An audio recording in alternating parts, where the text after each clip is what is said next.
Hello guys, welcome to my channel S Das blog. তো অনেকদিন পরে আবার ব্লগ বানাচ্ছি। সকাল সকাল ঘুম থেকে উঠেই একটু বাগানের দিকে এলাম।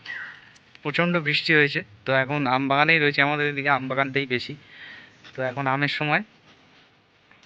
তো ঘুরতে ঘুরতে এলাম, দেখলাম যে আম পুরো বিছিয়ে পড়ে রয়েছে চারিদিকে। তো একটুখানি দুটো তিনটে আম কুড়িয়ে নিলাম টক ডাল খাওয়ার জন্য। তো চলুন দেখাচ্ছি কত আম পড়ে রয়েছে, কোরানোর লোক নেই।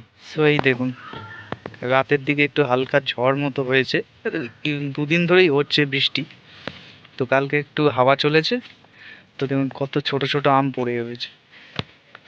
এদিকে দেখুন পুরো আম বিছিয়ে রয়েছে, কিন্তু কেউ পোড়ানোর লোক নেই। চারিদিকে আম পড়ে, চারিদিকে আম।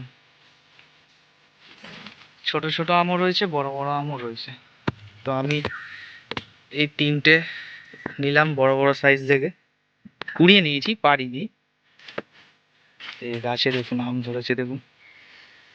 এই আমি পাকবে যখন, তখন এই বাগানে লোক, চারিদিকে লোক থাকবে।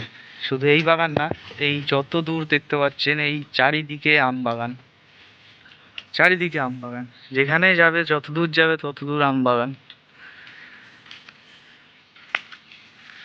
তো আমার আম কোড়ানো হয়ে গেছে বন্ধুরা। বাড়ির দিকে যাব, আমার যতটা কোড়ানো ততটা করে এখন বাড়ির দিকে যাওয়া যাক।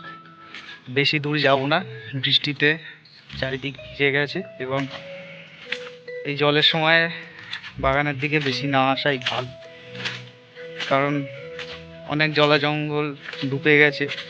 আর যেখানে যারা থাকার, তারা উপরে উঠে চলে এসছে। একটু বেফাস হলে, এদিক ওদিক পা দিলেই বিপদ হতে পারে। তো আমি বাড়ির দিকে যাই।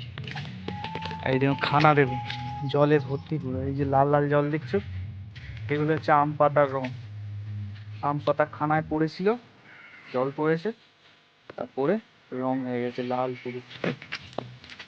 লাল বলতে হালকা একটু ব্রাউন কালার।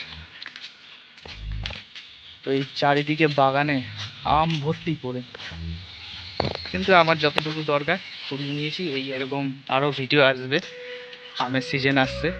তো আজকের মতো এতটুকুই, দেখা হচ্ছে নেক্সট ভিডিওতে। Tata, bye bye.